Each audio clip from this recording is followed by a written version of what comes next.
அனைத்து நண்பர்களுக்கும் வணக்கம். உங்கள் ஆஸ்ட்ரோ பழனிசுவாமிகள் பேசுகிறேன். இந்த காணொளியில மார்ச் மாதம் எப்படி இருக்கும் கடகம் ராசிக்கு என்பதை பற்றி பொது பலனாக பார்க்கலாம்.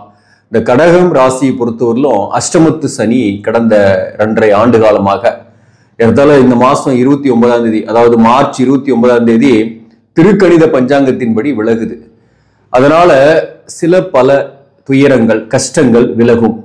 அதே போல வாழ்க்கையே வேஷம்தான் என்ற ஒரு பாடத்தையும் இந்த அஷ்டமத்து சனி உங்களுக்கு தெளிவாக சொல்லி இருக்கும். வாழ்க்கையே வேஷம், அதுல பாசம் என்ன, நேசம் என்ன, மைய கருத்தா இருக்கிறது பணம் தான் அப்படின்ற ஒரு விஷயம் உங்களுக்கு தெளிவா புரிஞ்சிருக்கும்.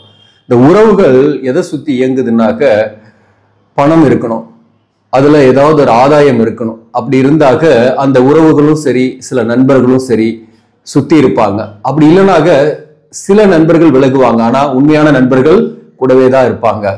ஆனா உறவுகள் பாத்தீங்கன்னாக்க உங்களை விட்டு விலகி இருப்பாங்க. அப்படி விலகி போன உறவுகள் திரும்பி வருவாங்களா அப்படின்ற கேள்விகள்லாம் உங்களுக்கு நிறையவே இருக்கும். இந்த மாசம் மார்ச் மாதத்தை பொறுத்தவரை அதெல்லாம் சாத்தியம் இருக்கா என்பதை பற்றி நாம டீட்டெயிலா பார்க்கலாம்.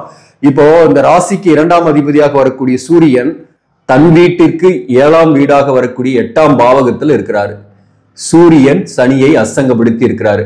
சனி அசங்கம் இந்த மாசம் ஃபுல்லாவே அப் டு மார்ச் 27ஆம் தேதி வரலாம். அப்போ அஷ்டமத்து சனியோட பாதிப்பு குறைஞ்சிருமான்னா கண்டிப்பா குறையாது. சூரியன் 8ல இருந்து 2ஆம் இடத்தை பார்க்கிறாரு. அதனால பாத்தீங்கன்னாக்க உங்களுக்கு பாதிப்பு கொஞ்சம் இருக்கும். குறிப்பா வார்த்தைகள்ல கவனம் செலுத்திக்கணும். நீங்க மற்றவங்களுக்கு நல்லதே சொன்னா கூட அதை தவறாக புரிந்து கொள்வார்கள். குறிப்பாக உறவுகள் ஆகட்டும், ஒர்க் பண்ற இடத்துலயும் சரி, மேலதிகாரிகளுக்கு நம்ம கொஞ்சம் அட்வைஸ் பண்ணலாம், இப்படி செய்யலாம் அப்படி செய்யலாம் நீங்க சொன்னீங்கன்னாக்க அது நியாயமான கருத்தா இருந்தா கூட அவங்க உங்களை ஏத்துக்க மாட்டாங்க. அதே போல தவறாகவும் நடிப்பாங்க. அதுல சில பாதிப்புகளும் ஏற்படும். மேலும் 3வது நபர்களை உங்க குடும்ப விவகாரத்துல, குடும்ப பிரச்சனையில நுழைக்காதீங்க. உங்களுடைய விஷயத்த பர்சனல கொண்டு போயிட்டு சக பணியாளர்கள் அல்லது சில நண்பர்கள், சில உறவுகள் இப்படி சொல்லிட்டு இருக்காதீங்க. அப்படி சொல்லும் போது என்ன ஆகும்னாக்க உங்களுக்கே அது பலவீனத்தை ஏற்படுத்தும். அதனால உங்களுடைய சீக்கிரசிய நீங்களே சீக்கிரட்டாவே மெயின்டைன் பண்ணுங்க. அது உங்களுக்கு இந்த மாதத்தை பொறுத்தவரை பாதிப்பு இல்லாம இருக்கும். அதே போல 2ஆம் பாவகம் என்பது தனம், குடும்பம், வாக்குஸ்தானம். வாக்கை சரிப்படுத்திங்க. தனம், பணம் நிறைய வெளியே போகும், கையிருப்பு கரையும். ஏதாவது சுப விரயம் பண்ணிடுங்க. மற்றவங்களுக்கு தான தர்மம் கூட பண்ணிடுங்க கொஞ்சம். அதே போல இன்வெஸ்ட்மெண்டா ஏதாவது கோல்டுல இன்வெஸ்ட்மெண்ட் பண்றது அல்லது ஏதாவது நீண்ட காலமா லேண்ட் வாங்கணும்னு பிளான் பண்ணியிருந்தீங்கன்னா அதெல்லாம் கூட இந்த காலகட்டத்தில் வாங்கலாம். அதுக்கான வாய்ப்புகள்லாம் உண்டு. இந்த சுக்கிரன் ராகுவோடு சேர்ந்து 9ஆம் பாவகத்துல வக்ரம் பெற்று இருப்பாரு. விரையாதிபதியாக வரக்கூடியவர் பாக்கியஸ்தானத்துல போய் உட்கார்ந்து இருக்கிறாரு. புதன் நீசம் பெற்ற புதன் மாதத்தோட முதல் பகுதியில பாக்கியஸ்தானத்துல இருக்கு. அப்போ பாத்தீங்கன்னாக்க கொஞ்சம் விரயம் ஏற்படும். அந்த விரயம் என்பது சுப விரயமா பண்ணிடுங்க. அண்ணன் தம்பி உறவு, சில உறவு நிலைகள், தாய் வழி உறவுகள், இதெல்லாம் கொஞ்சம் மனக்கசப்புகள் வரும். சொத்துக்கள் தொடர்பான சில பிரச்சனைகளும் இந்த காலகட்டத்தில் வரும். அதாவது பூர்வீக சொத்து சம்பந்தமான பிரச்சனைகள் வரும். இந்த புதன் 9ஆம் பாவகத்தில் இருந்து சுக்கிரன், ராகு மற்றும் சூரியனும் மாதத்தோட பிற்பகுதியில 9ஆம் பாவகத்துக்கு போயிடும். சோ அந்த வகையில தந்தையின் உடல்நலத்துல கவனம் செலுத்திக்கணும். தந்தையுடன் சில பேருக்கு கருத்து வேறுபாடுகள் வரும். இந்த ராசிக்கு 12ஆம் பாவகத்துல செவ்வாய். அதனால திருமண வாழ்க்கையில கொஞ்சம் கருத்து வேறுபாடுகள் இருக்கும். கணவன் மனைவிக்குள் ஒரு தாம்பத்திய சுகத்துல ஈடுபட முடியாத சூழ்நிலை அல்லது சற்று பிரிந்து இருக்கக்கூடிய சூழ்நிலையும் இந்த காலகட்டத்தில் ஏற்படும். கருத்து வேறுபாடுகள் இருக்கும். கணவன் மனைவிக்குள்ள கொஞ்சம் மிஸ் அண்டர்ஸ்டாண்டிங் இருக்கும், ஒன்னாவே குடும்பத்திலே இருக்கக்கூடியவர்களுக்கு கூட. சோ அதை பெரிதுபடுத்தாம இருந்தீங்கன்னாக்க வாழ்க்கை துணைவர் சொல்றதை கேட்கும் போது அது ஆணாகட்டும் பெண்ணாகட்டும் வாழ்க்கையில நிம்மதியாவே இருப்பீங்க. பிரச்சனை பெருசா கிடையாது. யாராவது ஒருத்தர் சொல்றதை மட்டும் நீங்க ஃபாலோ பண்ணுங்க. இந்த மாசத்தை பொறுத்தவரையிலும் நானும் சொல்லுவேன் அப்படின்ட்டு ஈக்குவலா சொல்லும் போதுதான் பிரச்சனையே. யாராவது ஒருத்தர் சொல்றத ஒபே பண்ணீங்கன்னாக்க அதனால நல்ல விஷயமே நடக்கும், பிரச்சனை கிடையாது. கடந்த காலத்துல வாழ்க்கை துணைவருடன் கருத்து வேறுபாடு, சச்சரவுகளுடன் இருந்து பிரிந்தவர்கள், கணவன் மனைவிக்குள் பிரிவுகள் ஏற்பட்டு தற்காலிகமாக பிரிந்திருக்கிறவர்கள் கூட இந்த மாதத்துல சேர முடியுமா அப்படின்னா அந்த குடும்பம் செட் ஆகாது. அதாவது சேரக்கூடிய வாய்ப்பு இல்லை. ஏன்னா தனம், குடும்பம், வாக்குஸ்தானாதிபதி எங்க போய் உட்கார்ந்துருக்காரு, 8ஆம் இடத்துல உட்கார்ந்துருக்கிறாரு. அப்போ பிரிந்த கணவன் மனைவி உறவு நிலை சேரத்துக்கு வாய்ப்பு இல்லை. காதலர்கள் 2 பேரும் ரொம்ப டீப்பா பழகிட்டு இருக்கிறீங்க, ஒரு ரிலேஷன்ஷிப்ல இருந்திருக்கீங்க, ஆனா அவங்களை விட்டு பிரிந்து போயிருக்கிறாங்க, மனக்கசப்புகளோடு இருக்கு. இப்பதான் பிரிஞ்சோம், நாங்க சேர முடியுமானா அதற்கான வாய்ப்பும் இல்லை. இதுல வந்து பாத்தீங்கன்னா ஆயில்ய நட்சத்திரத்துக்கு மிக அதிகமான சான்சஸ் இருக்கு. ஆயில்ய நட்சத்திரத்தில் பிறந்தவங்களுக்கு இப்போதைக்கு கொஞ்சம் கஷ்டம்தான். உடம்பு விஷயத்திலையும் கொஞ்சம் கவனம் செலுத்திக்கணும், உடல்நல விஷயத்திலையும் கவனம் செலுத்திக்கணும். அதுவும் குறிப்பா 50 வயதை தாண்டியவர்கள், அதே போல குழந்தைகளாக இருக்கீங்கன்னா ஹெல்த் இஷ்யூஸ் வரக்கூடிய வாய்ப்புகள் உள்ள காலகட்டம். அதனால உடல்நலத்துல கொஞ்சம் கவனம் செலுத்திக்கிறது நல்லது. மேலும் இந்த ஆயில்ய நட்சத்திரத்தில் பிறந்தவங்களுடைய கணவன் மனைவி உறவு நிலையை பொறுத்தவரையிலும் மிஸ் அண்டர்ஸ்டாண்டிங் எல்லாம் இருக்கும். ஒரே வீட்டுல இருந்தீங்கன்னா கூட அது பெரிதுபடுத்தாம இருந்தீங்க, அது மூன்றாவது நபர்கிட்ட போய் சொல்றீங்க, அந்த மூன்றாவது நபருடைய தலையீடு உங்க வாழ்க்கையில வருதுனாதான் பிரச்சனை வரும். இல்லைன்னா ஸ்மூத்தா தான் போகும். அதே போலதான் பூசம் நட்சத்திரத்தில் பிறந்தவர்களை பொறுத்தவரையிலும் இந்த காலகட்டத்தில் சில நல்ல விஷயங்களும் நடக்கும். குறிப்பா வந்து பாத்தீங்கன்னாக்க இந்த மாதத்தை பொறுத்தவரையிலும் திருமணத்திற்கான வரன்கள் பார்ப்பதில் கொஞ்சம் தடைகள் ஏற்படும் இந்த மாதத்தை. ஏன்னா 7க்குரியவனும் சனிதான் அஸ்தங்கமாக இருக்கிறதுனால திருமணத்திற்கு வரன் பாக்குறீங்கன்னா தடை வரும். ஆனா வீடு நிலம் வாகனம் சம்பந்தமான பிரச்சனைகள், உங்களுக்கு சொத்துக்கள் பிரச்சனைகள் இருக்குன்னா அது தீரும் பூசம் நட்சத்திரத்தில் பிறந்தவர்களுக்கு. இந்த புதன் மார்ச் 15ஆம் தேதி வக்கரம் பெறுகிறார். அப்போ நீச பங்கமாகும். புதன் வக்கரம், சுக்கிரன் வக்கரம், ராகு வக்கர கிரகம் தான். இந்த 3 கிரகங்களும் சேரும் போது பாத்தீங்கன்னாக்க இதோட சூரியனும் வந்து மாதத்தோட பிற்பகுதியில அங்க சேர்றாரு. அப்போ பாத்தீங்கன்னாக்க பூர்வீக சொத்துல கொஞ்சம் பிரச்சனைகள், சில பிரச்சனைகள் வந்தாலும் அவற்றிலிருந்து ஒரு நல்ல ஒரு செய்திகளும் உங்களுக்கு வரும். அதனால ஆதாயங்கள் கிடைக்கக்கூடிய வாய்ப்புகளும் உண்டு இந்த பூசம் நட்சத்திரத்தில் பிறந்தவர்களுக்கு. ஆயில்ய நட்சத்திரத்தில் பிறந்தவர்களை பொறுத்தவரையிலும் இந்த நேரத்துல நீங்க ஒரு பிளாட்டோ அல்லது கோல்டோ ஏதாவது சுப விரயம் பண்ணிட்டீங்கன்னாக்க உங்களுக்கு நஷ்டங்கள் தவிர்க்கப்படும். புனர்பூசம் நட்சத்திரத்தில் பிறந்தவர்கள் பொறுத்தவரையில இந்த நேரத்துல கடனை திருப்பி கட்டிடுங்க. கொஞ்சமாக திருப்பி கட்டிட்டீங்கன்னாக்க மன அழுத்தம் இல்லாம இருப்பீங்க, கடனுடைய அழுத்தம் இல்லாம இருப்பீங்க. இந்த ஆயில்ய நட்சத்திரம் மற்றும் புனர்பூசம் நட்சத்திரத்தில் பிறந்தவர்களுமே உடல்நலம் விஷயத்துல கொஞ்சம் கவனமா இருக்கணும்.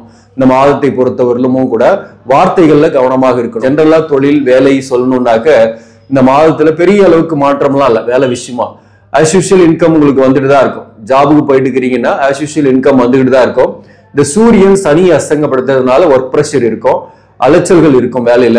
3 நட்சத்திரக்காரர்களுக்குமே சொல்றேன் நான், வேலையில அலைச்சல்கள் இருக்கும், ஒர்க் ப்ரெஷர் இருக்கும். அதே போல உங்க பிள்ளைகள், அதாவது குறிப்பா மூத்த மகன் வகையில சில கருத்து வேறுபாடுகள், வளர்ந்த பிள்ளைகளா இருந்தா கருத்து வேறுபாடு வரும். அல்லது குழந்தைகளாக இருக்காருன்னா அவங்களுக்கு ஹெல்த் இஷ்யூஸ் வந்து அதுக்கு நீங்க செலவு பண்ற மாதிரி இருக்கும்.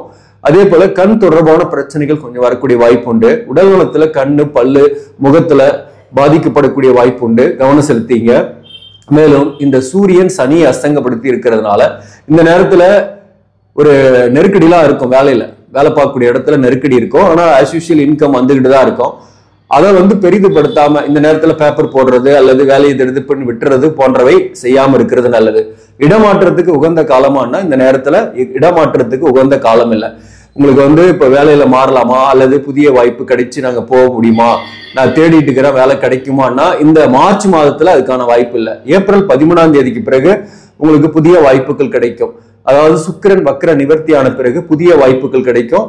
அந்த நேரத்துல அரசு பணியில் இருப்பவர்களுக்கு கன்சிடர் ஆகும்.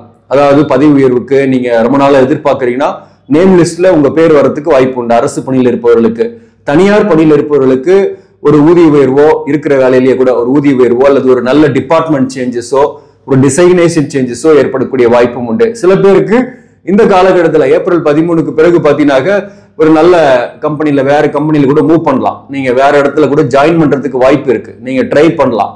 சோ இப்போ நீங்க சப்போஸ் தேடிட்டு இருக்கிறீங்கன்னா கூட அது எப்போ அது வந்து உங்களுக்கு சக்சஸ் ஆகும்னாக்க ஏப்ரல் 13க்கு பிறகு சக்சஸ் ஆகும். அதாவது ஆயில்ய நட்சத்திரம், பூசம் நட்சத்திரம் மற்றும் புனர்பூசம் நட்சத்திரத்தில் பிறந்தவர்களுக்குமே சொல்றேன், வேலை விஷயமா இந்த மாதிரியான சூழ்நிலைகள் இருக்கு. இந்த காலகட்டத்தில் பிசினஸ் பண்ணக்கூடியவர்களை பொறுத்தவரையிலும் தொழில போட்டி நிறையவே இருக்கும். வாடிக்கையாளர்கள் கொஞ்சம் டென்ஷன் பண்ணுவாங்க அல்லது பையர்ஸ் கொஞ்சம் டென்ஷன் பண்ணுவாங்க. மற்றவங்க கிட்ட, மூன்றாம் தரப்பு நபரின் கிட்ட நீங்க டீல் பண்ணும்போது கவனமா இருக்கணும். ஒப்பந்தங்கள்லாம் பண்றீங்கன்னா கவனமா படிச்சு பார்த்து சைன் பண்ணணும். பணம் கொடுக்கல் வாங்கல எவிடன்ஸை மேக் பண்ணிக்கணும், அது ரொம்ப ரொம்ப முக்கியம். இல்லைன்னா பண கஷ்டங்கள் பண நஷ்டங்கள் ஏற்படக்கூடிய வாய்ப்பும் ஏற்பட்டுடும், கவனமா இருங்க. அதே போல பிசினஸ் பண்ணக்கூடியவர்களுக்கு வியாபாரம் எப்படி இருக்கும்னாக்க கூடுதலான செலவுகள் செய்யக்கூடிய சூழ்நிலை வரும், நிறைய எக்ஸ்பென்சஸ் வரும், கொஞ்சம் லாபம் குறைவாக தான் இருக்கும் இந்த மாதத்தை பொறுத்தவரையிலும். அதே போல வந்து பாத்தீங்கன்னாக்க இந்த மாதத்தை பொறுத்தவரையிலும் எந்தெந்த தொழிலாம் சிறப்பான தொழிலாக இருக்கும், எந்தெந்த ஃபீல்ட்ல இருக்கிறவங்களுக்கு நல்ல அவர்களுக்கு பெனிஃபிட்டா இருக்கும்னா ஆஸ் யூஷுவலா அரசு பணியில் இருப்பவர்களுக்கு ஆஸ் யூஷுவல் இன்கம் வந்துகிட்டு தான் இருக்கும். அரசியல்வாதிகளுக்கும் பாத்தீங்கன்னாக்க திடீர்னு நேம் அண்ட் ஃபேம் எல்லாம் கூட கிடைக்கும். அரசியல்வாதியாக இருப்பவர்களுக்கு கட்சியில ஒரு நல்ல பேர்லாம் கிடைக்கக்கூடிய வாய்ப்புகள் உண்டு. அதுவும் குறிப்பா பூசம் நட்சத்திரத்தில் பிறந்தவர்களுக்கு அரசியல்ல ஒரு புகழ் கிடைக்கக்கூடிய வாய்ப்பும் இந்த காலகட்டத்தில் உண்டு.